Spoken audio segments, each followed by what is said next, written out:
جب تک جیوں میں آقا کوئی غم نہ پاس آئے، کوئی غم نہ پاس آئے۔ جس کے اندر بھی جان ہے اس کو موت کا مزہ چکھنا ہے، اور اگر جان کے اعتبار سے درختوں کو مراد لیا جائے، نباتات، اس میں بھی اگر جان ہے تو انہیں بھی موت کا مزہ چکھنا ہوگا۔ گویا کہ اس کا حاصل مفہوم یہ نکلا، دنیا کی کوئی چیز باقی رہنے والی نہیں، سب فانی ہے۔ حتیٰ کہ انبیاء اکرام علیہ السلام جو رب تعالیٰ کے سب سے قریبی بندے ہیں، اس کی مخلوق میں سب سے عزیز ترین اس کو ہیں، انہیں بھی اللہ نے اس وعدے سے گزارا۔ انبیاء کو بھی اجل آنی ہے۔ اعلیٰ حضرت فرماتے ہیں انبیاء کو بھی اجل آنی ہے، مگر اتنی کہ فقط آنی، پھر دوبارہ ان کی زندگی ویسی ہی جیسے تھی ویسے لوٹا دی جائے گی، لیکن ایک آن کے لیے تو موت آئے گی۔ اگر موت سے کسی کو بچنا ہوتا تو سب سے پہلے اللہ تعالیٰ اپنے حبیب پاک صلی اللہ علیہ وسلم کو اس سے مستثنی رکھتا، حتیٰ کہ حضور پاک صلی اللہ علیہ وسلم انسان ہیں، فرشتوں کو بھی موت سے آزادی نہیں دی گئی، فرشتوں کو بھی موت سے چھٹکارا نہیں دیا گیا، انہیں بھی موت کے راستے سے گزارا جائے گا۔ یہ اور بات ہے کہ ان کی عمریں طویل ہوں گی۔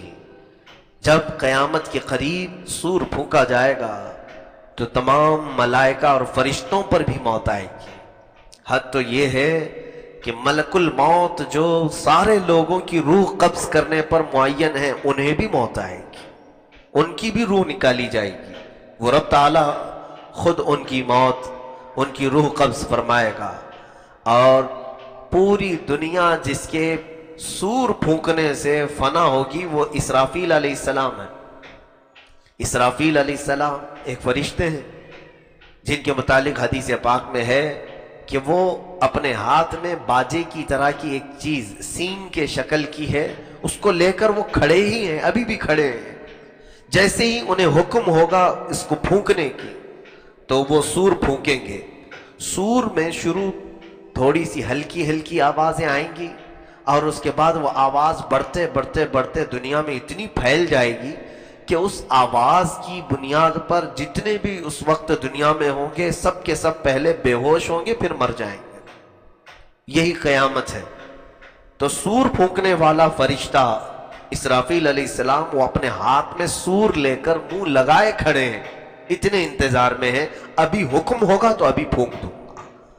تو جیسے ہی وہ سور پھونکیں گے کوئی چیز دنیا میں باقی نہیں رہے گی، ہر جان موت کا مزہ چکھ چکی ہوگی، چاہے وہ نباتات ہوں، پرند چرند کیڑے مکوڑے، حیوانات، جنات، فرشتے، انسان، اس کے علاوہ جو کچھ بھی دنیا میں جان کی طرح سے باقی ہوگی سب کو فنا کیا جائے گا۔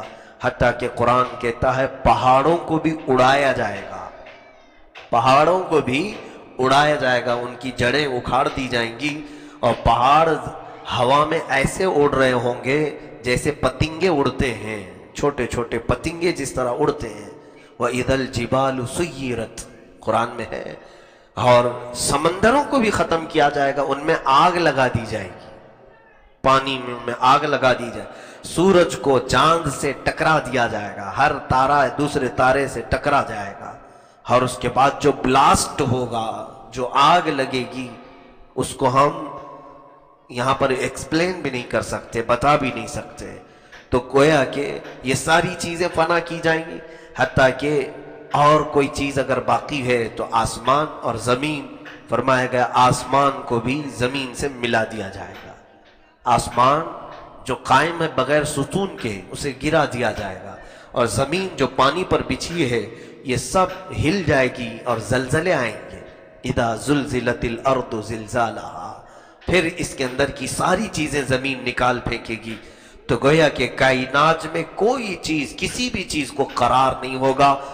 وہ اسرافیل جو سور پھونک رہے ہوں گے، آخری وہ جان ہوگی، اللہ انہیں بھی موت عطا کرے گا، انہیں بھی موت عطا کرے۔ بچا کون؟ ملک الموت بھی نہیں، اسرائیل علیہ السلام بھی نہیں، اسرافیل علیہ السلام بھی نہیں، سارے جب سو چکے ہوں گے تنہا رب ذوالجلال کی ذات باقی ہوگی۔ کل من علیہا فان ویبقى وجہ ربک ذو الجلال والاکرام، جو کچھ بھی اس پر ہے سب فنا ہو جائے گا اور باقی رہنے والی ذات رب ذوالجلال کی ہوگی۔ صرف تنہا باقی خدائے قدیر و جبار وحدہ لا شریک لہ موجود ہوگا۔ اب اس کے بعد جب رب تعالیٰ کی مرضی ہوگی وہ پھر سے اسرافیل علیہ السلام کو اٹھائے گا، اب وہ دوبارہ انہیں سور پھونکنے کا حکم ہوگا، تب وہ پھر سے وہ سور پھونکیں گے تو آدم علیہ السلام سے لے کر قیامت تک جتنی جانیں آئی تھی سب کو پھر سے اٹھایا جائے گا۔ تو یہ موت کے برج سے ہر ایک کو گزارا جائے گا۔ اللہ فرماتا وَإِنَّمَا تُوَفَّوْنَ أُجُورَكُمْ يَوْمَ الْقِيَامَةِ، تم جو کچھ بھی یہاں کر رہے ہو یہ سب کا بدلہ قیامت میں تمہیں مل کے رہے گا۔ تمہیں موت اسی لیے دی جا رہی ہے کہ دوسری دنیا میں تمہیں لے جانا ہے، یہاں سے تمہیں پاس کر کے دوسری دنیا میں لے جانا ہے۔ اور فَمَنْ زُحْزِحَ عَنِ النَّارِ وَأُدْخِلَ الْجَنَّةَ فَقَدْ فَازَ، اے لوگو کامیاب تو وہ ہے جو اپنے اعمال کی بدولت جہنم سے بچ کر کے جنت میں چلا گیا، کامیاب وہ ہے قیامت کے دن۔ اور آگے رب فرماتا وَمَا الْحَيَاةُ الدُّنْيَا إِلَّا مَتَاعُ الْغُرُورِ، دنیا کی زندگی تو دھوکے کا مال ہے، دھوکے کا مال ہے۔ اس دنیا نے ہمیں ایسا غافل کر رکھا ہے، ایسا غافل کر رکھا ہے، اور اسی لیے قرآن کہتا ہے الہاکم التکاثر حتی زرتم المقابر، یہ دنیا کی کثرت نے، بہت زیادہ مال نے تمہیں اللہ سے دور کر دیا ہے۔ اے لوگوں جاؤ ذرا قبروں کو دیکھ آؤ، قبروں کی زیارت کر کے آؤ۔ قبروں کی زیارت پھول چڑھانے چادر چڑھانے کے لیے ہی نہیں بلکہ اللہ کے حبیب صلی اللہ علیہ وسلم نے فرمایا فَإِنَّهَا تُذَكِّرُكُمْ بِالْآخِرَةِ، اس لیے زیارت کرو قبروں کی کہ تمہیں وہ تمہارا آخری وقت یاد دلاتی ہے۔ کسی بھی قبر کے سرہانے پر کھڑے ہو جاؤ، اس کی پائنتی کھڑے ہو جاؤ، ذرا سوچو کہ اس میں سونے والا کون ہے، اس کی کیا تاریخ تھی، کتنا یہ یہاں پر جیا ہے، کتنے دن رہا دنیا میں، کیا کیا کھایا، کیا کیا پیا، کتنے لوگوں سے دوستی کیا، کون سا کام کرتا تھا، تمہارا ذہن گھوم جائے گا۔ اور ذرا اگر تم اپنے ہاتھوں سے اس کی مٹی ہٹاؤ گے تو ہڈیوں کے سوا کچھ نہ ملے، اور کچھ کی تو ہڈیاں بھی گل گئی ہوں گی۔ ہماری زندگی کا یہی حاصل ہے، ہمارا جسم کیڑے مکوڑوں کی غذا بنا دیا جائے گا۔ ہماری دفن کے بعد سب سے پہلے ہمارے جسم کو پھاڑ دیا جائے گا، پیٹ ہمارا سب سے پہلے پھٹ جاتا ہے، زبان ہماری باہر نکل آتی ہے، آنکھوں کے دیدے ختم کر دیے جاتے ہیں، ناک سے ہماری تمام تر پیٹ کی چیزیں باہر نکل جاتی ہیں۔ میرے عزیزوں، قبروں میں دفن کرنے کا جو حکم ہے وہ مردے کی تمام بے عزتی کو چھپا دینے کے لیے ہے، اس کے عیبوں کو چھپانے کے لیے، لیکن جو اس کے ساتھ ہوتا ہے، اگر کسی میت کو دھوپ میں روڈ پر رکھ دیا جائے تو پھر پتہ چلے گا کہ ہمارا آخری وقت کیا ہوتا ہے۔ مرنے کے بعد کسی لاش کو گرم سورج کے سامنے روڈ پر رکھ دو، 24 گھنٹے کے بعد اس کی لاش کے پاس سے گزرو، پھر اس کے بدن سے نکلنے والی تعفن سے تم بے ہوش ہو جاؤ گے۔ پھر قبروں کے اندر جو ہوتا ہے وہ اللہ ہی بہتر جانتا ہے۔ ہم موت سے غافل پڑے ہوئے ہیں، ہم موت سے بہت زیادہ غفلت کے شکار ہیں۔ میرے آقا کونین صلی اللہ علیہ وسلم فرماتے ہیں دن میں اپنی موت کو 70 بار یاد کرتا ہوں۔ جو کائنات کے آقا و مولا ہیں، جن میں 70 مرتبہ اپنی موت کو یاد کرتے ہیں، اور یوں ارشاد فرماتے میں ایک سجدہ کرتا ہوں تو مجھے یقین نہیں ہوتا کہ دوسرے سجدے تک میں زندہ رہوں گا بھی کہ نہیں۔ ہم نے تو کتنے 100 سال کے پلان بنائے ہیں۔ آگاہ اپنی موت سے کوئی بشر نہیں۔ حدیث رسول میں ہے پانی اگر تھوڑا زیادہ گرم کر کے میت کو نہلایا جائے تو وہ گرم بھی اس کو لگے گا، گرمی بھی اسے لگے گی۔ جتنا وہ اپنی زندگی میں گرم نہاتا تھا اتنا ہی نہلاؤ، کچھ زیادہ گرم کرو گے تو جس طرح تمہیں چٹکے لگتے اسی طرح اسے بھی لگیں گے۔ تمہیں جس طرح مکھی بیٹھنے پر کھجلاہٹ ہوتی ہے میت کو بھی اسی طرح سے ہوگی۔ اور اس کے جسم پر جو کچھ بھی بیٹھتا ہے سب اسے معلوم ہوتا ہے، سب کا احساس ہوتا ہے۔ لوگ یہ سمجھتے ہیں مرنے کے بعد تو کچھ بھی اب نہیں ہوگا۔ میں تو کبھی سوچتا ہوں کچھ لوگ مردوں کو، ہندو اپنے مردوں کو توڑ مروڑ کر کے بٹھا کر کے لے جاتے ہیں، ہڈیاں توڑتے ہیں اور انہیں بٹھا کر کے لے جاتے ہیں، ان کے ناک سے ادھر ادھر سے رسیاں کھوس کے نکالتے ہیں۔ ہر ایک کا احساس ہوتا ہے۔ میرے عزیزو، یہ ایک منزل بڑی کٹھن منزل ہے۔ سیدنا عثمان ابن عفان رضی اللہ تعالیٰ مصلی بچھاتے تھے، جب قبر والی کوئی آیت آتی قرآن میں یا موت کا تذکرہ آتا تو اتنا روتے تھے کہ آپ کی ہچکیاں بندھ جاتی تھیں، اور آپ کے غلام وہ فرماتے ہیں صبح میں مصلی نچوڑ کر کے سکھاتا تھا، اتنے آنسو ان کے مصلی پر گرتے تھے۔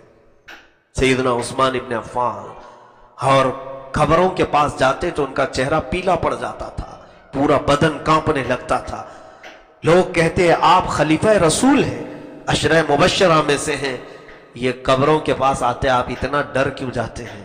فرماتے ہیں یہ وہ منزل ہے کہ یہاں سے جو پاس ہو گیا پھر وہ آخر تک پاس ہوتا ہی رہے گا، اور جو یہاں پھنس گیا ہر معاملے میں پھنستا رہے گا، ہر جگہ پھنسا جائے گا۔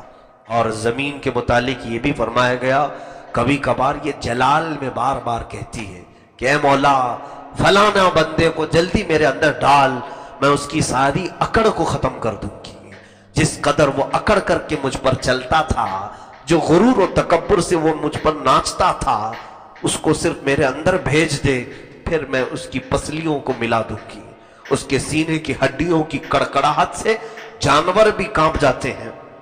زمین انتظار کر رہی ہے، عذاب کے فرشتے الگ انتظار میں ہیں، رحمت کے فرشتے الگ انتظار میں ہیں، جنت کے دروازے انتظار میں ہیں، دوزخ کی کھڑکیاں انتظار میں ہیں۔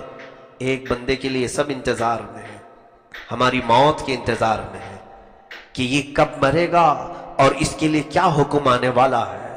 جیسے ہی موت ہوتی ہے سب کے سب مولا کے حضور اب التجا کرتے ہیں، اے رب آج اس کا انتقال ہوا، آج اس کی روح نکال لی گئی، ملک الموت نے اپنی ڈیوٹی پوری کر لی، آگے کا حکم تو فرما، کون سی زمین کو اس کا لقمہ بنایا جائے گا، زمین کا لقمہ اسے بنایا جائے، کون سی زمین کے حوالے اسے کیا جائے، وہ بھی حکم ہوگا۔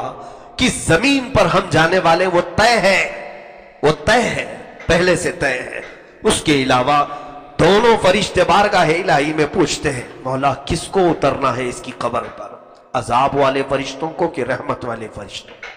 موت کے بعد یہ بھی آرڈر آئے گا، وہ بندہ خوش نصیب ہوگا جس کے لیے مولا رحمت کے فرشتے اتارتے ہیں، اور وہ بڑا ہی بد نصیب ہوگا جس کے لیے حکم آ جائے گا اے عذاب کے فرشتوں اتر جاؤ، کہ وہ خبیث جسم سے خبیث روح نکل چکی ہے اور اسے اس کے اعمال کا بدلہ چکھاؤ، اسے اس کے کرتوت کا بدلہ چکھاؤ۔ یہ سب تو ہمارے انتظار میں۔ کیا یہ حیرت نہیں ہے کہ موت سے بچنے کے لیے ہر کوئی دوڑ بھاگ کر رہا ہے، علاج، معالجہ، ڈاکٹر، طبیب، حکیم، دعا سب کچھ کر رہے ہیں۔ کس لیے کر رہے ہیں ہم؟ جیسے بیمار ہوتے ہیں جلدی سے جا کے علاج کرواتے ہیں کہ نہیں، ارے نہیں جلدی ابھی مرنا نہیں ہے، جبکہ ہر ایک کو معلوم ہے موت تو آنی ہی آنی ہے۔ کوئی ایک بتاؤ موت سے کوئی بچا نہیں بچا؟ سب کو یقین ہے موت آنا ہے، مجھے بھی آنا ہے، آپ کو بھی آنا ہے۔ جو چیز سے بچنا ناممکن ہے اس سے بچنے کی ہر کوئی کوشش کر رہا ہے، لیکن عذاب دوزخ سے بچنا ممکن ہے، لیکن اس سے بچنے کی کوئی کوشش نہیں کرتا۔ اگر بندہ کوشش کر لے جائے تو دوزخ سے تو بچ سکتا ہے، موت سے کوئی نہیں بچے گا۔ تو موت سے بھاگنے کی بجائے دوزخ سے بھاگنے کی کوشش کیوں نہیں کرتے؟ جتنا علاج موت سے بچنے کے لیے تم خرچہ کرتے ہو علاج پر، کاش اتنی ہی محنت، اتنا ہی خرچہ دوزخ سے بچنے کے لیے کر لیا جاتا تو بہت ہی ہماری زندگی میں سکون کی نیند ہم سو سکتے تھے۔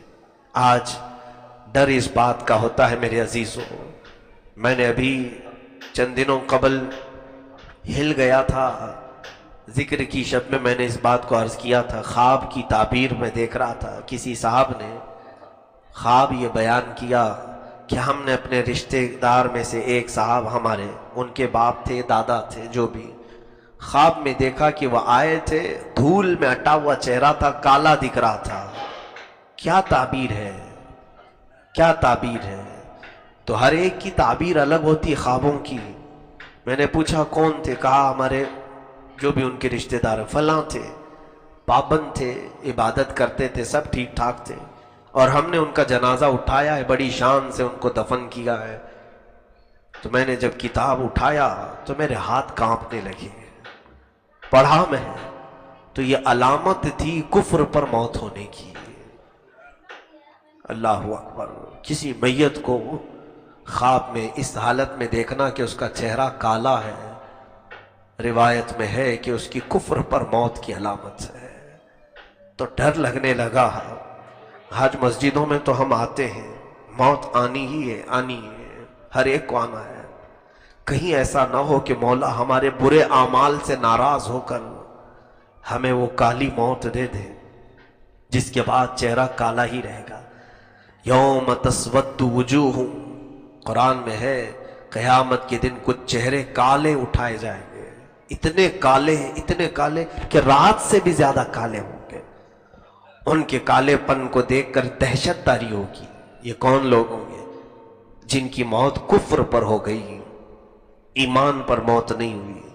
عزیزان گرامی، اتنی خوش فہمی میں ہم آج جیتے ہیں، نمازوں کو چھوڑ کر بستروں پر ایسے لیٹے ہوتے ہیں۔ میں دیکھتا ہوں اتنے بڑے محلے میں اتنی بڑی مسجد خالی کیوں رہتی ہے؟ کیا مرنے کا کسی کو خوف نہیں؟ ابھی چند دن قبل ایک صاحب ان کا انتقال ہوا۔ کیسے جانتے ہیں آپ؟ 40 سال کی عمر ہے، بڑے بزنس مین تھے، بڑے بزنس مین۔ ان کے بچے ہمارے پاس آتے ہیں، کہا کہ ابا رات کو سوئے، صبح اٹھے ہی نہیں۔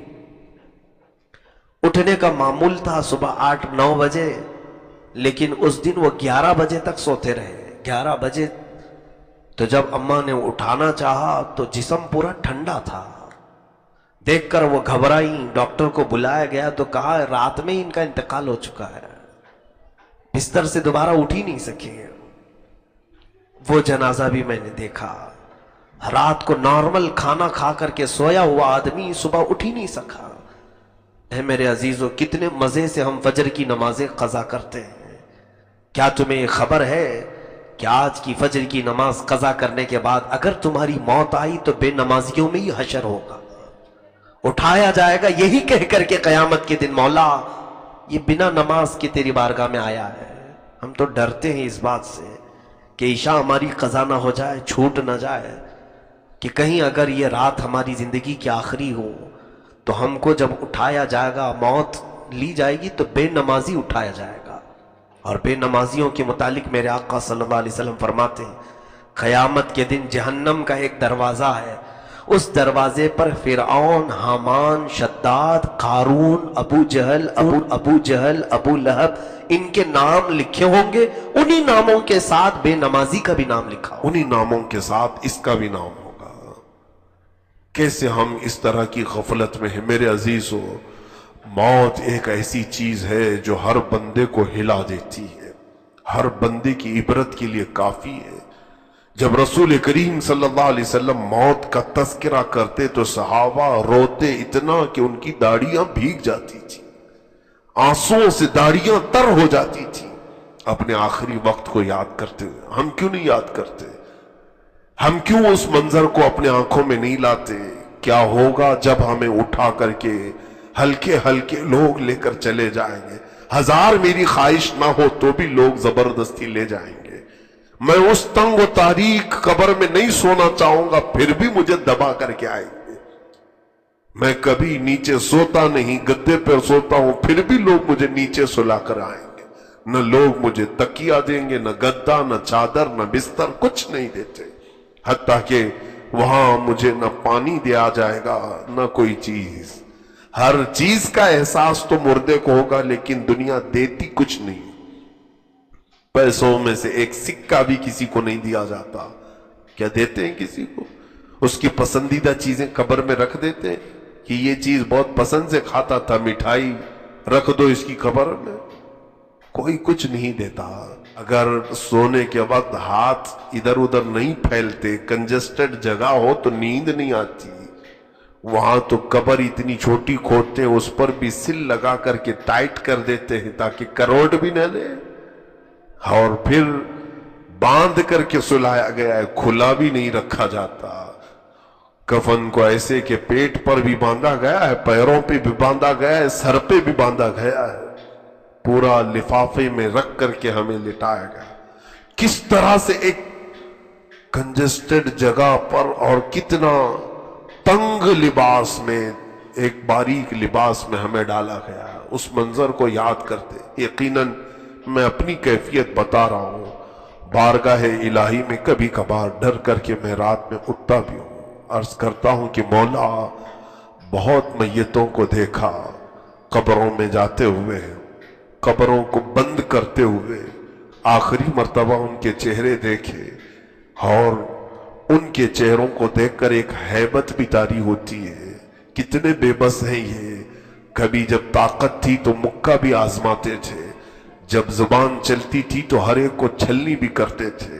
کتنے خاموش ہیں یہ لوگ، آج ان پر لوگ مٹی ڈال رہے کسی کو بولتے تک نہیں، اتنے بے بس ہیں یہ کہ ان کو کچھ بھی ہلایا جلایا جائے یہ کسی کو ڈانٹتے بھی نہیں، کسی کو اف تک نہیں کہتے، اور لوگ بڑے مزے سے ان پر تختیاں بند کر کے، وہ دوست بھی غائب ہوتے ہیں جو ان کے لیے رات رات بیٹھتے تھے۔ 5 منٹ کوئی قبر کے پاس بیٹھتا نہیں۔ ہماری قبر کی پہلی رات کیسی ہوگی، دوسری رات کیسی ہوگی، تیسری رات کیسی ہوگی، وہاں صرف اور صرف ملائکہ سے ہمارا آمنا سامنا ہے، کسی سے نہیں۔ ہمارے کیے ہوئے کی تمام چیزیں انہیں بتانا ہے، ان کی مار کھانا ہے، یا ان کے کوڑے یا ان کے بھالے یا ان کے گرز جو لوہے کے وہ سینے پر مارتے ہیں تو 2 میل اندر جاتا ہے، 2 میل اندر جاتا ہے، وہاں سے وہ کھینچتے ہیں نکالتے، یہ تمام کیفیات کو ہمیں جھیلنا ہے۔ اس لیے دعا یہی کیا کرو کہ مولا موت سے چھٹکارا تو ہے نہیں لیکن اچھی موت عطا فرما دے، اس کے بعد تو سکون ملے۔ اس دنیا میں کون سا سکون ملا؟ اسی لیے ہم بار بار دعا کرتے ہیں کہ میں نے دیکھا ہے سارے قبرستانوں، بہت قبرستانوں میں گیا، بہتوں کے جنازے پڑھائے، دفن میں بھی شریک رہا، لیکن میری زندگی میں نے صرف ایک ہی قبرستان کو دیکھا جہاں زندہ بھی سونے پر فخر کرتا ہے، وہ جنت البقیع ہے۔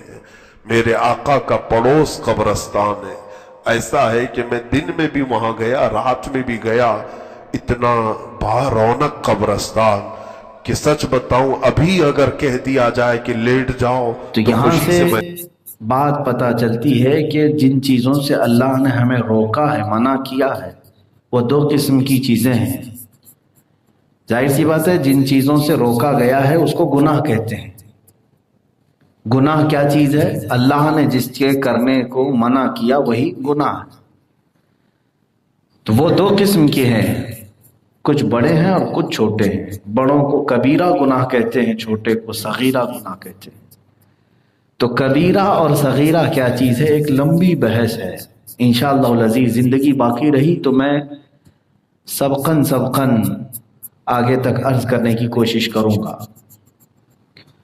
اللہ عز و جل کا یہ وعدہ کہ اگر تم بڑے گناہوں سے بچتے رہے تو ہم چھوٹے گناہ معاف کریں گے۔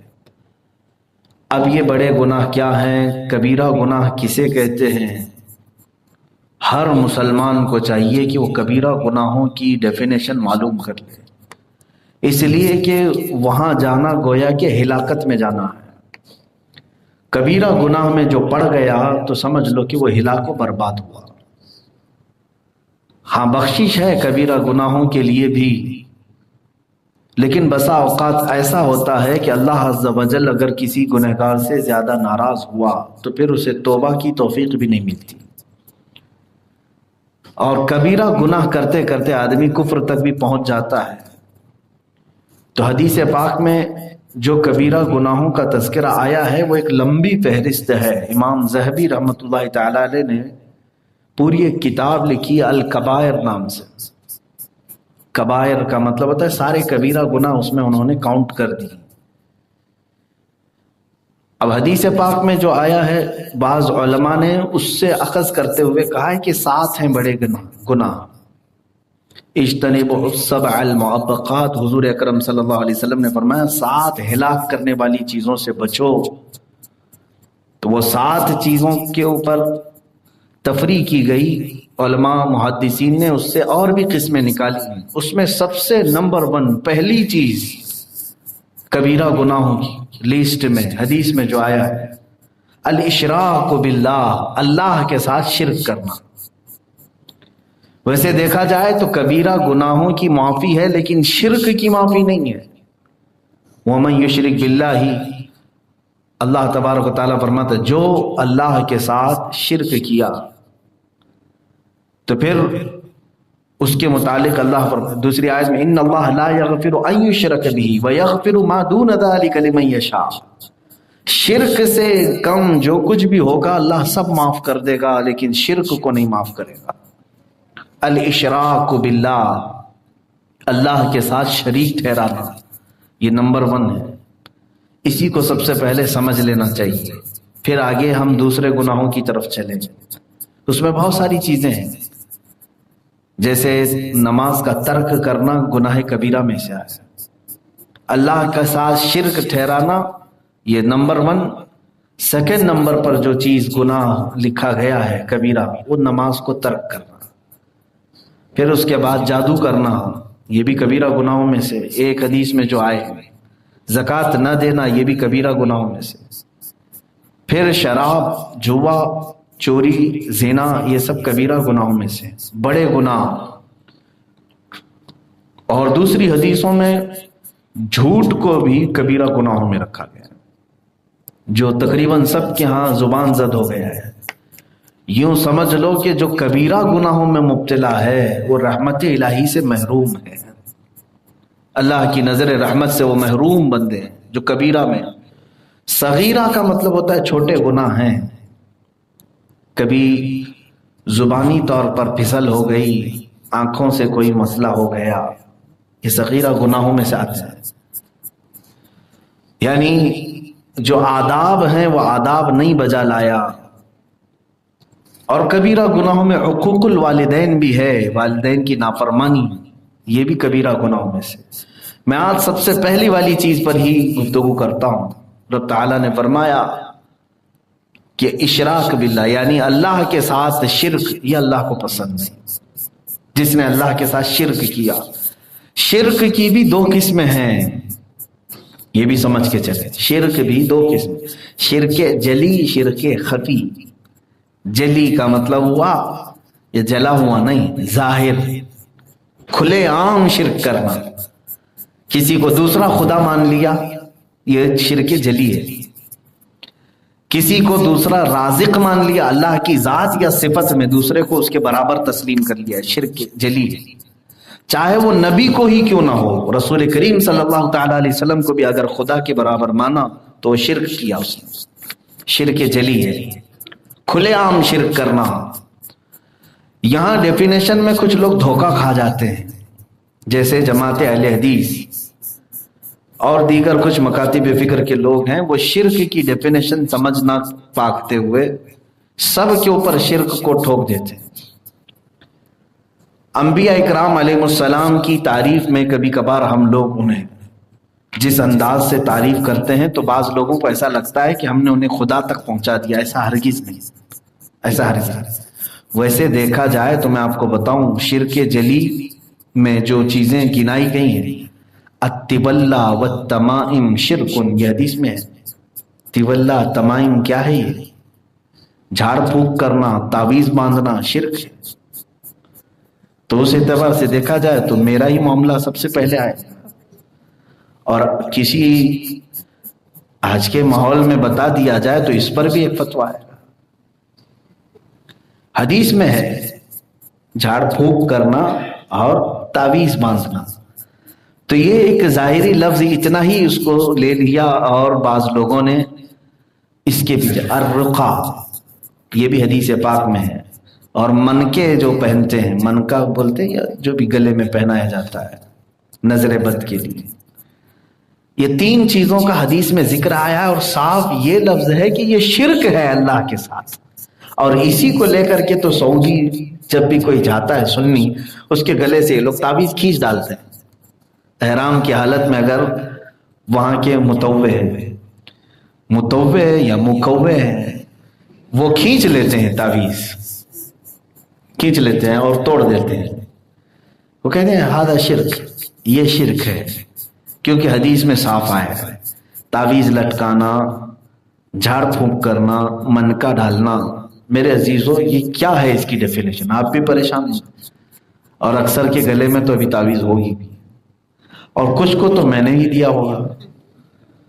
تو اب یہ اللہ رب العزت کے ساتھ شرک ہے، تو پھر شرک کیسے ہو سکتا ہے؟ یہاں پر اس کی ڈیفینیشن یہ ہے، اللہ مؤثر حقیقی ہے، حقیقت میں اثر دینے والا وہی ہے.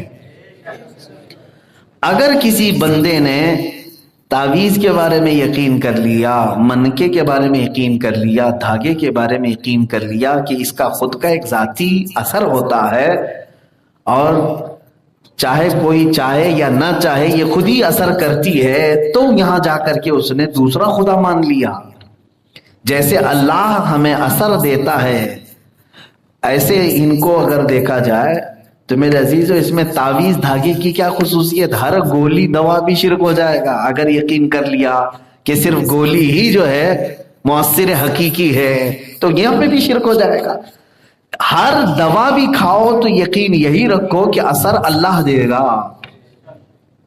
یہ بات سمجھ کر کے چلے، نہ ڈاکٹر کے ہاتھ میں ہے، نہ گولیوں کے ہاتھ میں ہے، نہ گولیوں کے قدرت میں ہے. اگر اللہ نہ چاہے تو دنیا کے سارے معجون ملا کر کے تمہارا بخار نہیں اتار سکے، اور اگر اللہ چاہے تو کسی کنکر اور کانٹے سے بھی تمہارا بخار اتر جائے. تو مؤثر حقیقی کون ہے؟ اللہ رب العزت ہے. تو تعویذ کا جو ذکر آیا ہے حدیث میں، وہ شرکیہ تعویذ ہوا کرتے تھے. عرب میں کفار جو ہے بتوں کی عبارتیں اس میں لکھتے تھے، بتوں سے مدد مانگتے ہوئے کہ لات و عزا، اے منات و حبل، تم اس بندے کو فلاں کر دو، فلاں کر دو. اس میں لکھ کر کے وہ پھر وہ لٹکاتے تھے گلے میں.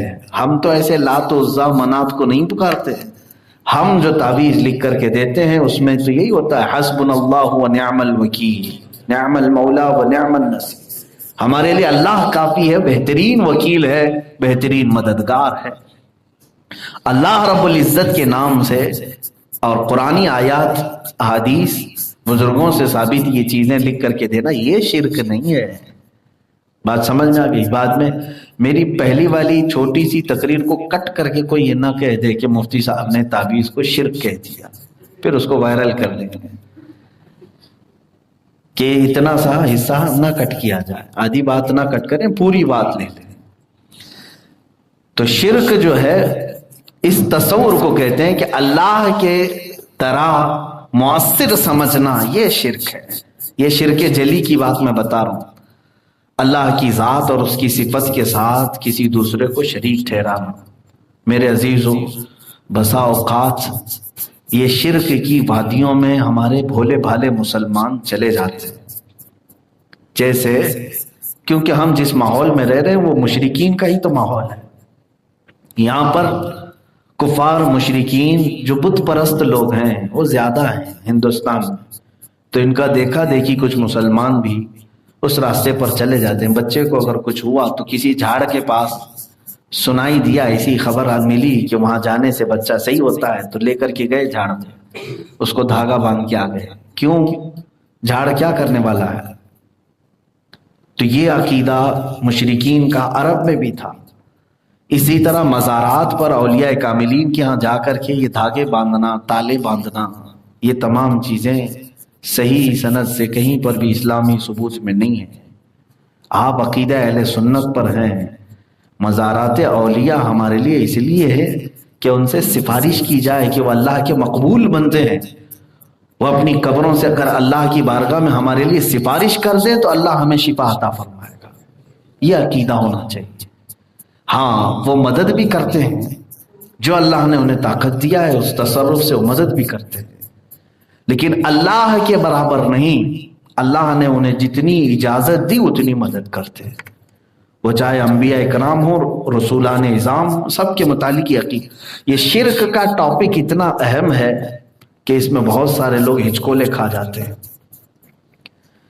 اور جھاڑ کے پاس جانا یا کسی ایسے کے پاس، دیکھیں حدیث میں سناتا ہوں، حضور اکرم صلی اللہ علیہ وسلم فرماتے ہیں جس نے کسی کاہن کو اپنا ہاتھ دکھایا، جوتش کو، حضور فرماتے ہیں اس نے محمد کا انکار کر دیا، کفر کر دیا، فقط کفر بما انزل علی محمد صلی اللہ علیہ وسلم۔ جوتش کے پاس، باباؤں کے پاس جا کر کے ہاتھ دکھانا اور پھر وہ لکیریں دیکھ کر کے بابا تمہارا بھوش بتائے، جوتش تو اٹکل پچھو مارے گا، کچھ نہ کچھ ایک آدھ چیزیں تیر لگ جائے گی اور پھر کہو گے بابا پہنچے ہوئے۔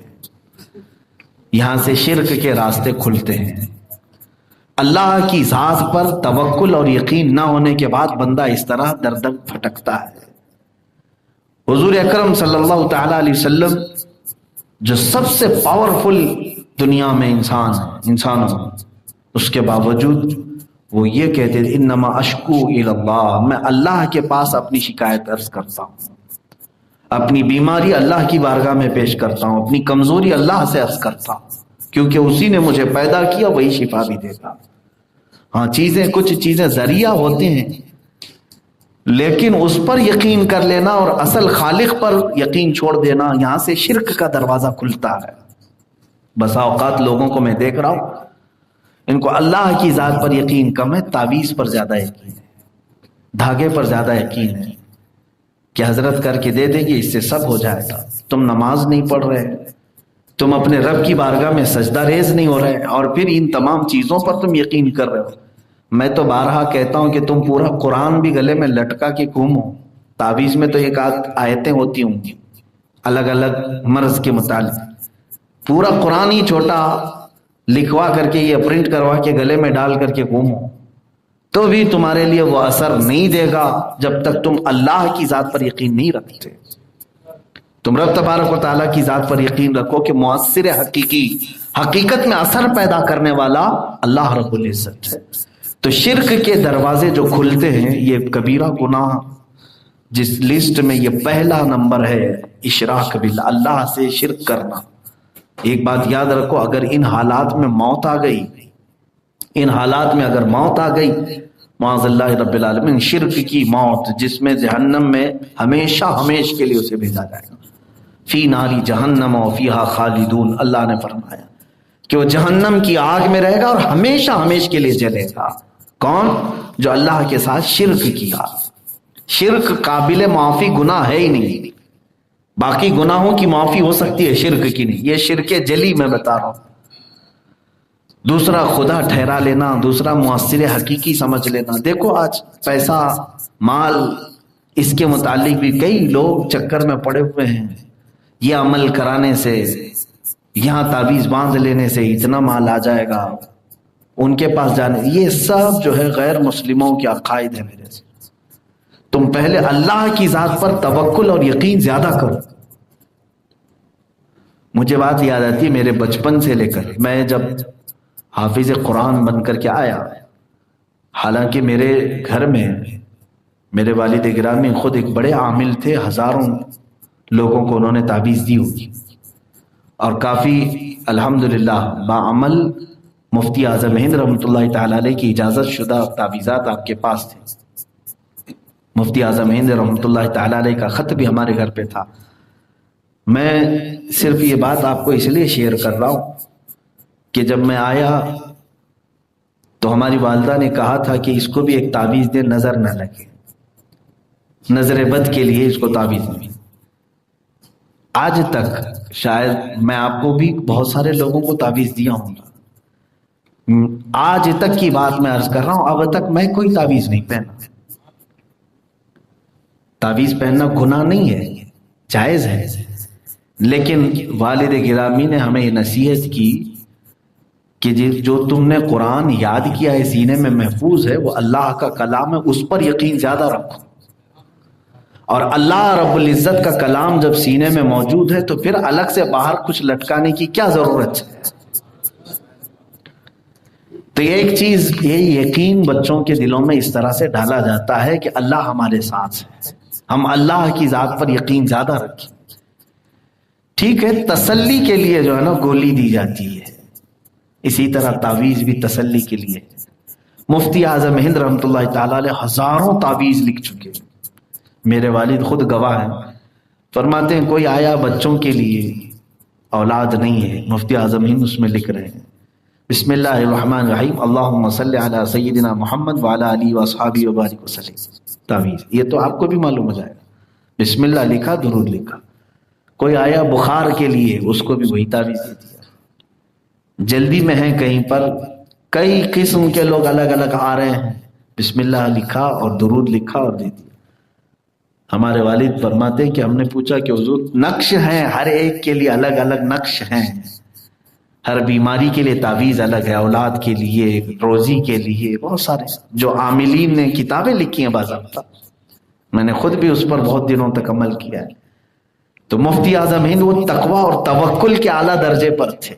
انہوں نے فرمایا، ہمارے والد فرماتے تھے کہ بیٹا یہ چیزیں جو کچھ بھی ہیں ہم لکھ دیتے ہیں، اور سارے نقوش بھی اگر ہم لکھ کر کہتے ہیں اللہ نہ چاہے تو اسے کچھ بھی نہیں ہوگا. ہم تو صرف ذریعہ ہیں، بسم اللہ لکھو کہ تم ابجد لکھو، اللہ چاہے تو اسی کے ذریعے اسے شفا دے دے گا. توکل اللہ کی ذات پر، اور اسی کے ساتھ وہ درود ہی جو ہے ان کے لیے اثر بھی پیدا کرتا. جو جس کام کے لیے آتا اس کا کام ہو بھی جاتا، اس لیے کہ دینے والا اللہ کی ذات پر یقین کیا ہوا ہے.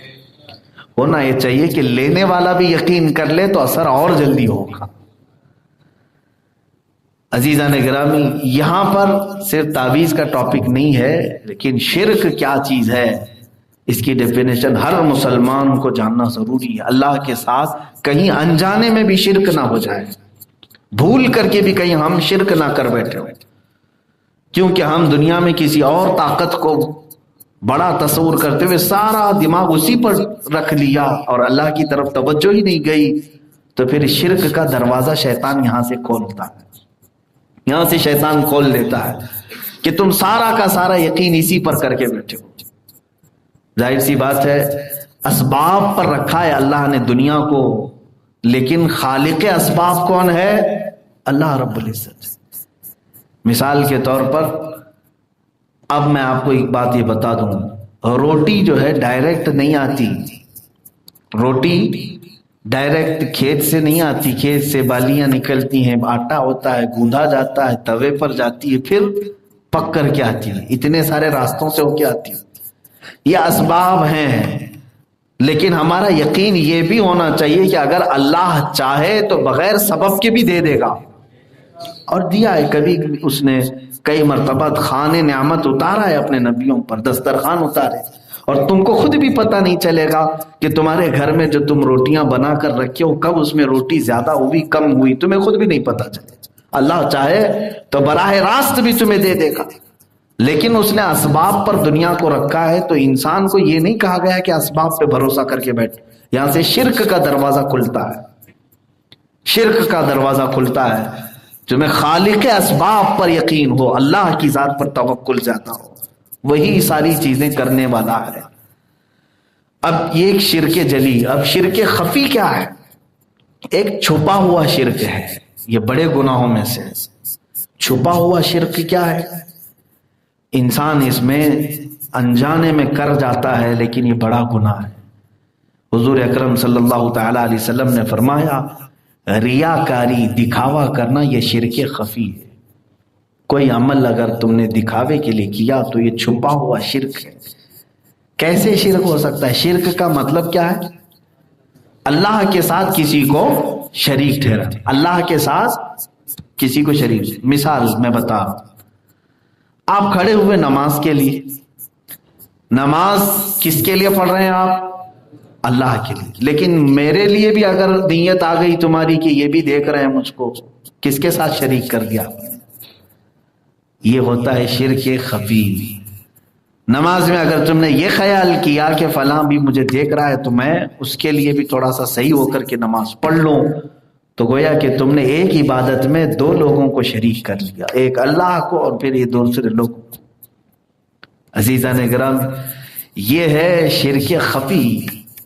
اس کے متعلق امام ذہبی رضی اللہ تعالیٰ عنہ نے بڑے عجیب واقعات بھی لکھے ہیں کہ جو کچھ بھی عمل تم نے دکھاوے کے لیے کیا تو ایسا ہی ہے. حدیث میں ہے ریاکاری کرنے والا دکھاوے کے لیے بہت سارے اعمال کر لے، وہ قرآن پہ قرآن ختم کر لے، رکعت پہ رکعت پڑھ لے، روزے پہ روزے رکھ لے، حج پہ حج کر لے، چاہے وہ شہسوار ہو اعمال کا، لیکن وہ جس وقت لے کر جائے گا اعمال پورے اس کے منہ پر مار دیے جائیں گے. ریاکاری، دکھاوا عمل میں اگر آ گیا، یہ سب کو خود کو پتہ چل جاتا ہے. کیسے معلوم ہوگا ریاکاری ہے یا نہیں؟ یہ تمہیں خود ہی معلوم ہو جاتا ہے کہ اگر میری عبادتوں کو دیکھ کر لوگ میری تعریف کر رہے ہیں تو گویا کہ تم نے اب تک کی عبادتیں دکھاوے کے لیے کیا تھی. ریاکاری کیسے پتہ چلے کہ تمہارے اندر ہے یا نہیں؟ تو فرمایا گیا کہ تم اپنی نیکیوں کو ایسے ہی چھپاؤ جیسے گناہوں کو چھپاتے ہو. بات سمجھ میں آ رہی ہے؟ ہر آدمی اپنے گناہ چھپاتا ہے، تو فرمایا کہ اپنی نیکیوں کو اسی طرح چھپائے جیسے گناہوں کو چھپاتا ہے، کہ اپنے نیکیاں بھی لوگوں کے سامنے ظاہر نہ کرے، ورنہ وہ ریاکاری ہے. ریاکاری میں جو بھی عمل آیا وہ ضائع ہو گیا. اب اس کی مثال حدیث میں یوں بیان کی گئی ہے جیسے ایک آدمی بڑی تھیلی لے کر کے چل رہا ہے، بڑی تھیلی، اور راستے میں وہ اس میں بھرتا جا رہا ہے. کیا بھر رہا ہے؟ کنکر، پتھر، ٹھیکریاں، ڈھیلے سب بھرتا جا رہا ہے. تھیلی اتنی بڑی ہو گئی، کافی وزندار تھیلی لے کے جا رہا ہے، وزندار تھیلی لے کر کے جا رہا ہے. دیکھنے والے لوگ اس کی تھیلی کی تعریف کر رہے ہیں، کیا مال جمع کیا، کیا مال جمع کیا. لیکن جب وہ دکاندار کے پاس، یہ حدیث میں بتا رہا ہوں، حدیث میں جب وہ دکاندار کے پاس گیا اور تھیلی کھول کر کے دکان سے خریداری کرنا چاہا تو دکاندار نے وہ پوری تھیلی الٹ کے کہا اس میں کوئی چیز ایسی نہیں جس کے بدلے میں تجھے اپنی دکان سے کوئی سامان دوں. سب تو ٹھیکریاں بھر کے لایا ہے، ڈھیلے بھر کے لایا ہے، اس کی تھیلی جھٹک دی جائے گی. بلا تشبیہ و بلا تمثیل میرے آقا فرماتے ہیں ریاکاری کرنے والا ایسا ہی ہے. اپنی تھیلی میں نمازیں، روزے، حج، زکوٰۃ سب ڈال رہا ہے، دکھاوا کرتے کرتے، اور لوگ اس کی تعریف کر رہے ہیں کیا نیکوکار ہے، نیکوکار ہے. لیکن جس وقت وہ جنت کے پاس پہنچے گا تو اس کی تھیلی انڈیل دی جائے گی اور کہا جائے گا کہ یہ تو نے لوگوں کے لیے کیا تھا. اور حدیث پاک میں یہ بھی ملتا ہے پہلا جو فیصلہ ہوگا قیامت کے دن 3 لوگوں کا ہوگا. قیامت کے دن محشر کے میدان میں جو سب سے پہلے فیصلوں میں سے ہے، اس میں سے پہلا فیصلہ کن لوگوں کا ہوگا؟ 3 لوگ ہیں. کون سے ہیں وہ 3 لوگ؟ ایک شہید، ایک قاری قرآن، ایک بڑا مالدار آدمی. یہ 3 لوگوں کو لایا جائے گا. اچھا یہ عام آدمی لوگ نہیں ہیں، سب اچھے کام کیے ہوئے. شہید شہادت پایا ہے، جنگ میں لڑتے لڑتے شہید ہو گیا. قاری قرآن زندگی بھر قرآن پڑھتا رہا. اور مالدار خالی پیسوں کا نہیں، بلڈنگ نہیں بنایا تھا، پیسے خیرات بھی کرتا تھا، لوگوں کو خوب دیتا بھی تھا. تو یہ سخی اور فیاض قسم کا آدمی تھا. تینوں کا حشر پہلا ہو رہا ہے، پہلا فیصلہ. رب تبارک و تعالیٰ فرماتا ہے شہید کو کہ میں نے تجھے جوانی دی، تو نے کیا کیا؟ یہ سب سے پہلا سوال ہے قیامت کے دن کا. وہ کہے گا اے رب تبارک و تعالیٰ میں نے اپنی جوانی تیری رضا کے لیے استعمال کیا اور میں لڑتے لڑتے اپنی جان تیرے لیے نچھاور کر دیا، کفار و مشرکین سے بھیڑ گیا تھا. رب تعالیٰ فرماتا ہے مجھے معلوم ہے کہ تو کیا سوچتا تھا، یہ کہ لوگ تیری بہادری کی تعریف کریں، لوگ یہ کہیں کہ کیا طاقتور آدمی ہے، کیا نیڈر آدمی ہے، تجھے بہادر کہیں، تجھے بڑا لیڈر کہیں، اس لیے تو لڑتا تھا اور اس لیے تو شہادت بھی پا لیا. تو جو تیرے دل کی اچھا تھی، خواہش تھی، وہ تو میں نے دنیا میں تجھے دے دیا. لوگوں کی تعریف وہ تو میں نے کروا دیا، سارے لوگ تیری تعریف کر رہے ہیں، یہاں تو تیرا کچھ بھی نہیں ہے. حکم ہوگا اس کو اوندھے منہ دوزخ میں ڈالا جائے. شہید کو. قاری قرآن کے ساتھ بھی یہی ہوگا. اس سے رب تعالیٰ فرمائے گا میں نے تجھے اچھی آواز دی تھی، تو نے کیا کیا؟ وہ کہے گا میں نے اپنی آواز کو گناہوں سے بچا رکھا اور خالص تیرا کلام پڑھتا تھا. تو رب تعالیٰ فرمائے گا تو اس لیے پڑھتا تھا کہ لوگ تجھے واہ واہ کریں، تجھے نذرانے دیں، تجھے پیسے دیں، تیری آواز کی تعریف کریں. تو وہ تو دنیا میں نے تجھے دلا دیا، یہاں کیا ہے؟ اس کو بھی اوندھے منہ دوزخ میں ڈالا جائے گا۔ یہاں سے وہ نعت خواں لوگ بھی اپنا سمجھ لیں کہ جو صرف اور صرف چہچہاتے ہیں اس لیے کہ لوگ ان کی تعریف کریں۔ اب تو یہ ایک بلا بھی ہو گئی ہے، بہت سارے لوگ نعت رسول پاک صلی اللہ تعالیٰ علیہ وسلم کی بلکہ وہ حضور کو بیچ رہے ہیں، معاذ اللہ۔ ابھی پچھلے سفر میں ہمارے ساتھ ایک شاعر تھے، انہوں نے تو اتنا کچا چٹا کھولا، کئی ایسے ہیں 55,000 60,000 فکس ہے ان کے۔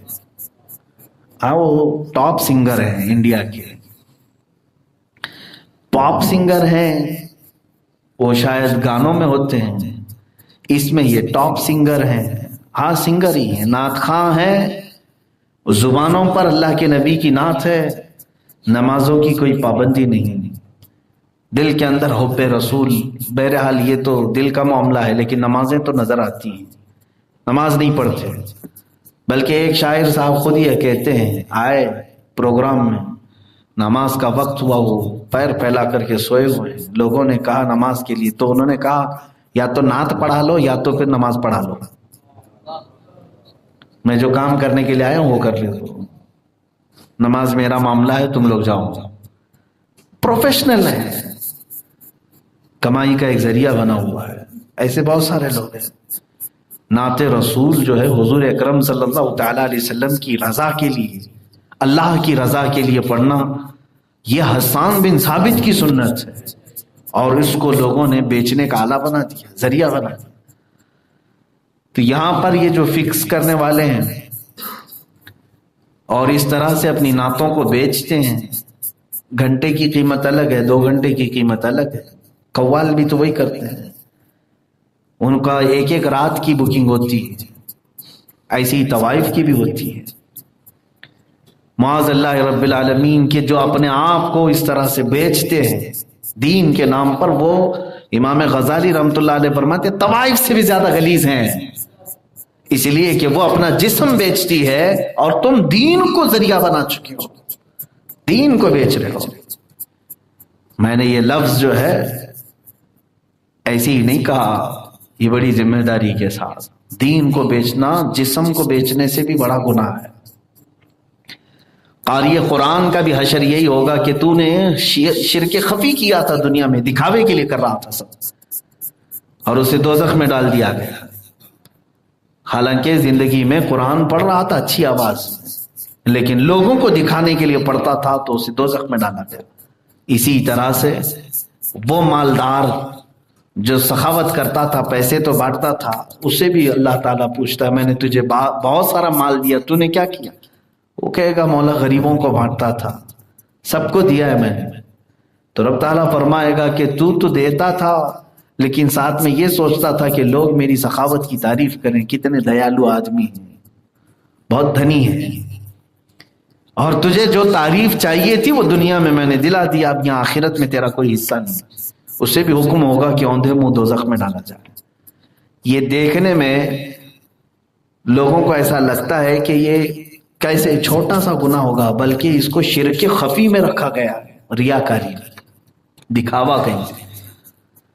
ہاں یہ ساری چیزیں ریاکاری، دوسرے لوگ اس کو جج نہیں کر سکیں گے، تم کو خود ہی پتا چلے گا کہ تم کیا ریاکاری کر رہے ہو کیا نہیں کر رہے۔ ویسے تو دوسرے لوگ دیکھ کر کے بہت ساری چیزیں کہیں گے، لیکن تمہارے اندر اگر تمہارا ضمیر اگر دکھاوے کی بات کر رہا ہے تو وہیں سے تم اپنی اصلاح کر لو، ورنہ تو لوگ نمازوں کے بارے میں بھی کہیں گے دکھاوے کے لیے نماز پڑھ رہا ہے، جماعت کی پابندی کر رہا ہے کوئی بندہ، تو دوسرا اس کو یہ کہے گا ارے وہ دکھاوے کے لیے کر رہا ہے۔ دوسرے لوگ جج نہ کریں کہ دکھاوا ہو رہا ہے کہ نہیں ہو رہا ہے۔ ویسے تو اگر سب کے ہاتھ میں فیصلہ دے دیا جائے تو تمہاری ٹوپی بھی دکھاوا ہو جائے گی، ہمارا ماما بھی دکھاوا، ہمارے کپڑے بھی دکھاوا، ساری چیزیں دکھاوا ہوگا تم اگر جج کرنے لگو گی تو۔ اسی لیے ریاکاری ہے یا نہیں یہ پہچاننے کا طریقہ اور اس کے لیے سارے تھرمامیٹر خود اسی انسان کو دے دیا گیا ہے کہ تو خود آزما لے، اور اگر تجھے ایسا لگتا ہے کہ یہ علامات ہیں تو فوراً تو خود اصلاح کر، دوسرے تیری اصلاح نہیں کر سکیں گے، کیونکہ اس لفظ کے ساتھ جو چیز جڑی ہوئی ہے وہ کیا ہے؟ شرک خفی. خفی کا مطلب چھپا ہوا. تو جب چیز چھپی ہوئی ہے تو دوسرے لوگ کیسے بتا پائیں گے؟ وہ تم خود ہی سمجھ سکو گے کہ تم کس لیے کر رہے ہو. نیت پر ہے کہ تم نے اگر دکھاوے کی نیت سے کچھ کیا. اب جیسے تینوں اعمال میں نے بتایا، شہید کا، قرات قرآن کا اور سخاوت کا، جبکہ یہ تینوں بڑے اعمال ہیں. شہادت کوئی کم مرتبہ ہے، اور قرات قرآن ایک بہت بڑے ثواب کا کام ہے. اور اسی طرح مال کی تقسیم کرنا یہ بھی بہت بڑا نیکی کا کام ہے. لیکن یہاں نیت سے بدل جاتا ہے آدمی. اگر اس نے دکھاوے کی نیت کیا تو یہی بڑے اعمال اسے دوزخ میں لے جا رہے ہیں، لیکن اگر اس نے اللہ کی رضا کے لیے کیا تو یہی اعمال اس کے جنت میں لے جا رہے ہیں. تو یہ بات سمجھ کر کے چلے کہ کہیں ہمارے اندر سے یہ شرک خفی نہ آئے. شیطان یہ لانے کی کوشش کرتا ہے، اور یہ منافقین کی صفات میں بیان کیا گیا، یراؤن الناس، کہ وہ لوگوں کو دکھانے کے لیے نماز پڑھتے تھے. ان المنافقین یخادعون اللہ وهو خادعهم واذا قاموا الى الصلاة قاموا كسالى یراؤن الناس ولا یذکرون اللہ الا قلیلا. بے شک منافق اللہ کو دھوکہ دینے کی کوشش کرتے ہیں جبکہ وہ خود اپنے آپ کو دھوکہ دے رہے ہیں. جب نماز کے لیے کھڑے ہوتے ہیں تو سستی اور کاہلی سے کھڑے ہوتے ہیں، اور لوگوں کو دکھانے کے لیے کہ لوگ مجھ سے خوش رہیں یا لوگ مجھے نمازی کہیں، اسی لیے نماز پڑھتے ہیں. یہ منافقین. اور ان کی صفت میں اللہ نے یہ بھی فرمایا کہ وہ اللہ کا ذکر نہیں کرتے، بہت تھوڑا سا. اللہ کا ذکر کرنے والے انشاءاللہ منافق نہیں ہوں گے. اور آپ ذکر کی مجلس میں بیٹھے ہیں، اللہ نفاق سے محفوظ رکھے. نمازوں کے وقت یہ شرک خفی آتا ہے، چھپا ہوا شرک. کیسے؟ سستی اور کاہلی سے نماز پڑھنا، گویا کہ اللہ رب العزت کو تم اہمیت نہیں دے رہے ہو، دوسروں کو اہمیت دے رہے ہو، لوگوں کے کہنے کے حساب سے تم چل رہے ہو. اللہ کا خوف تمہارے ساتھ میں.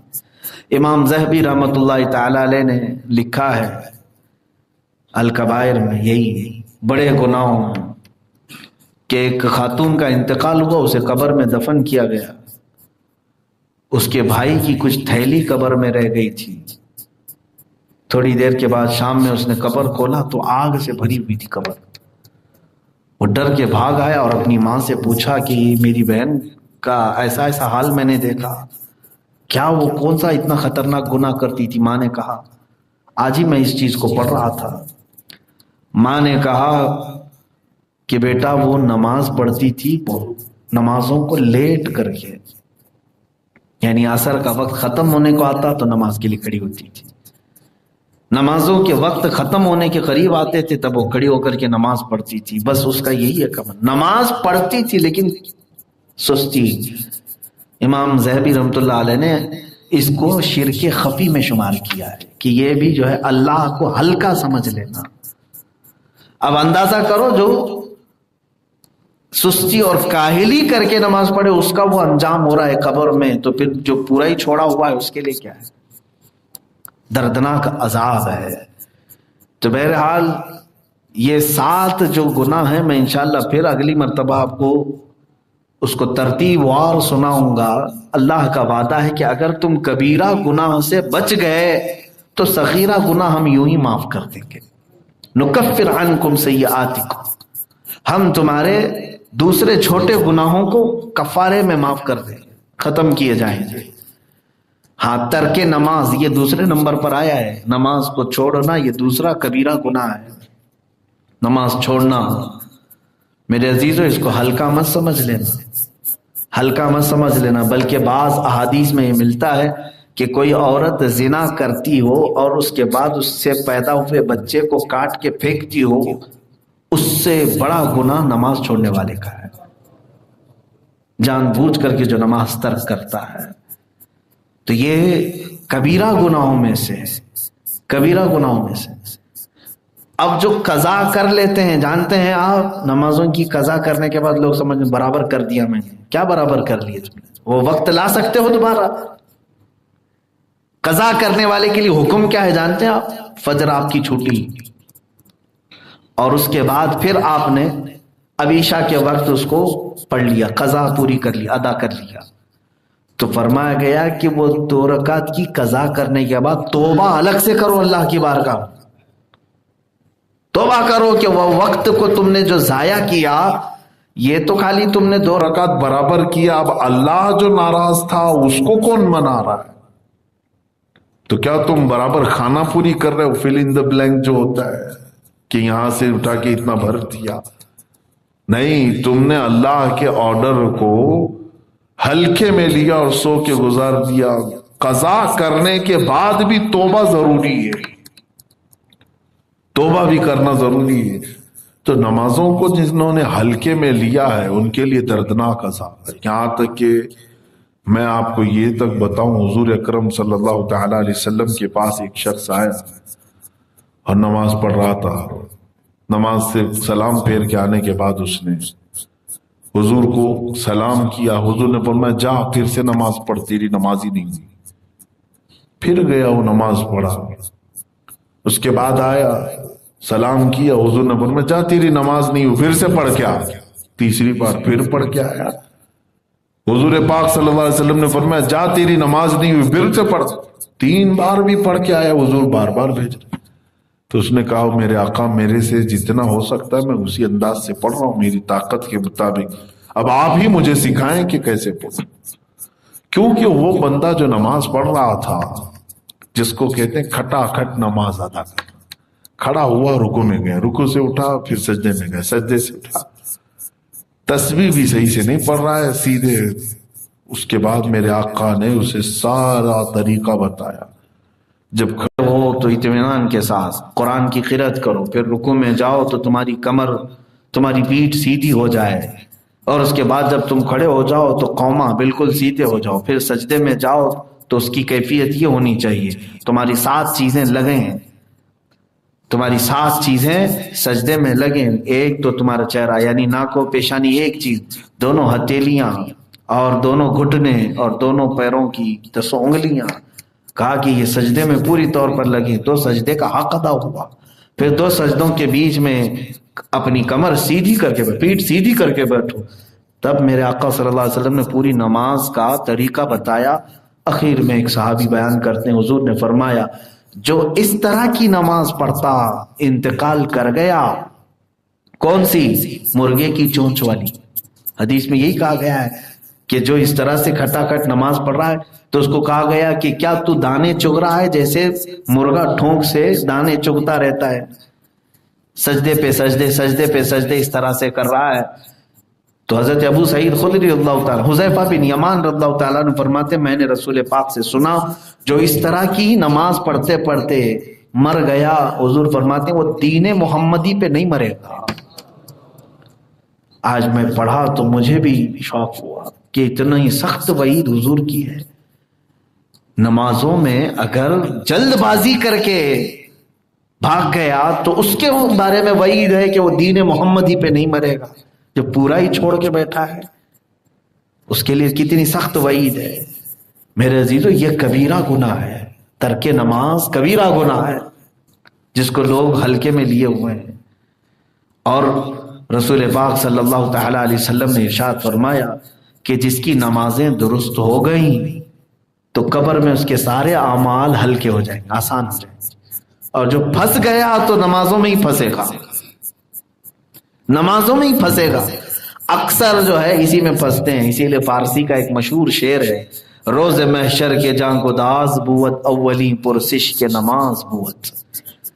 قیامت کا میدان جان پگھلا دینے والا ہوگا، لیکن سب سے پہلا سوال تمہیں نماز کے بارے میں ہوگا، اور اس میں جو اٹک گیا تو کئی 100 سال تک کھڑا رہ جائے گا، کیونکہ نمازیں اتنی باقی ہیں۔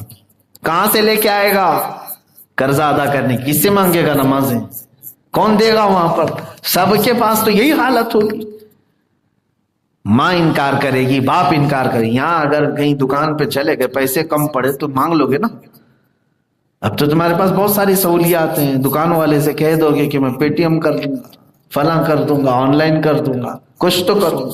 قیامت کے بارے میں سوچو، وہاں پکڑے جاؤ گے تو کیا تمہارے پاس آپشن ہے؟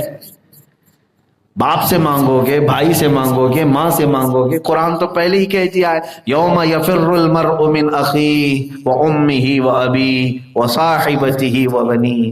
یہ وہ دن ہے جس دن بھائی اپنے بھائی سے بھاگ رہا ہوگا، ماں اپنے بیٹے سے بھاگ رہی ہوگی، دوست اپنے دوست سے جان چھڑا رہا ہوگا. کیوں؟ نہیں چاہتا کوئی بھی اپنی نمازیں دے دے، اپنے کوئی روزے دے دے، کوئی نہیں چاہے گا. ایسے اگر جس کی باقی ہیں میرے عزیزو، اللہ نے صحت دی ہے، آج کمپلیٹ کر لو. اور پھر چند دنوں کے بعد دیکھو بڑھاپا آتا ہے تو ہاتھ پیر لٹک گئے، پھر وہ بھی نمازیں نہیں ہو پائیں گی. پچھلی تو چھوڑے، ادا نمازیں پڑھنا ان کے لیے مشکل ہو جائے گا. جوانوں کو اپنی کم نمازیں کمپلیٹ کرنی چاہیے. تو میں تو یہ سمجھتا ہوں 1000 بار تسبیح پڑھنے سے بہتر ہے کہ اپنی پچھلی نمازیں صحیح کر لو. نفل نمازوں پہ نمازیں پڑھنے کے لیے کچھ لوگ کھڑے رہتے ہیں، سنت غیر مؤکدہ، ان کی جگہ پر تم قضا نمازیں پڑھ لو. جو تمہاری زندگی کی چھوٹی ہوئی ہیں اس کو پورا کر لو. اس لیے کہ میں ڈراتا ہوں تمہیں، یہ بہت سخت معاملہ ہے، بہت سخت معاملہ ہے. اور اس میں اگر نہیں بچو گے تو پھر قیامت کے دن تمہارے پاس آپشن تو کوئی نہیں رہے گا. پتہ نہیں کتنے 100 سال کھڑا ہونا پڑے، کتنے 1000 سال، وہ 50,000 سال کے برابر کا دن ہے. اللہ ہمیں محفوظ فرمائے.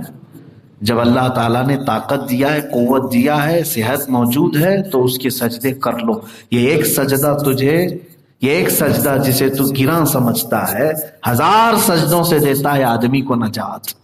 اللہ کا ایک سجدہ کر لو، دوسری جگہ 1000 سجدے کرنے سے بچ جاؤ.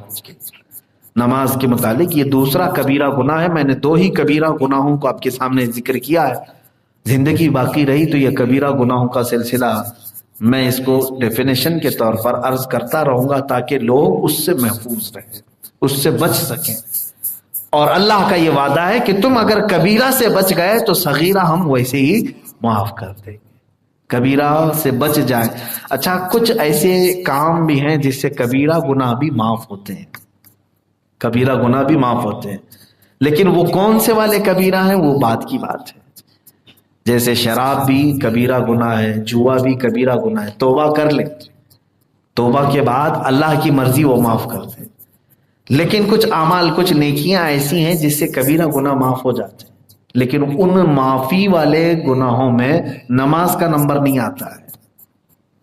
کہ کبیرہ گناہ جیسے ایک روایت میں ملتا ہے کہ کسی مومن کے جنازے کو کندھا دیا تو وہاں ایک کبیرہ گناہ معاف ہو جائے.